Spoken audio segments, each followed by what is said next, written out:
আমি দুর্জয়কে ছেড়ে চলে এসেছি, আর ওর জীবনে ফিরে যাব না। এই কথাটা বলাটা যে কি কঠিন আমিই জানি। আমি ছাদে গেছিলাম দেখার জন্য যদি রানী ওখানে থাকে, তারপর ওদের ঘরে গেছি, আর সেখানে গিয়ে দেখলাম রানী এই চিঠিটা রেখে গেছে।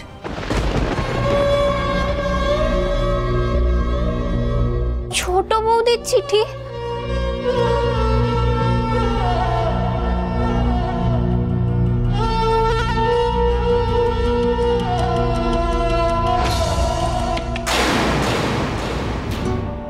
সারা রাত কিছু খাইনি বলে কেমন বমি বমি পাচ্ছে, মাথাটাও ব্যথা করছে। না না, আমার মেয়ের জন্য আমাকে সুস্থ থাকতে হবে, কিছু একটা খেতে হবে আমার। হয়তো সামনে চায়ের দোকান, ওখান থেকে কিছু একটা খেয়ে চল তুমি।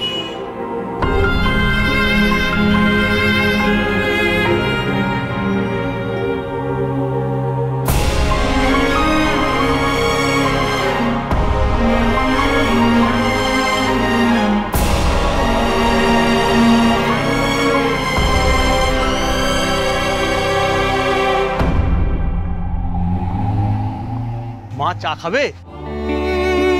বাচ্চাটার জন্য দুধ গরম করে দেবো একটু?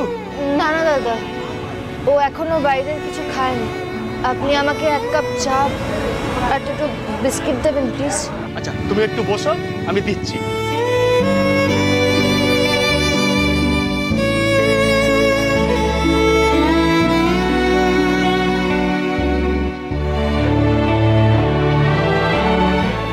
নাও মা, চার বিস্কুটটা খেয়ে নাও।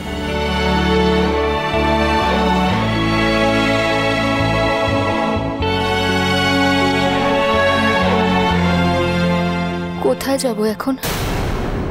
কুলটির বাড়িতেই বা ফিরবো কোন মুখে? বাবা কি ভাববে? আর দাদারা, ওরা তো ছেড়ে কথা বলবে না, সাথে ছোট বৌদিও আছে। আর অত দূর থেকে পড়াশোনা চালিয়ে যাওয়া, ওটাও তো টাফ। পর্দা, ছোটদা, ছোট বৌদি সবাই বলবে আমিই অন্যায় করেছি। অত বড় বাড়িতে বিয়ে ঠিক হয়েছিল, সেই বিয়ে ভেঙে আমি পালিয়ে এসেছি, নিজের ইচ্ছে বিয়ে করেছি, সেই জন্যই ভুগছি।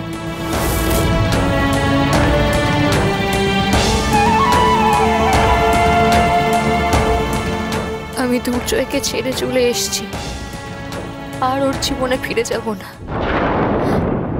এই কথাটা বলাটা যে কি কঠিন আমিই জানি,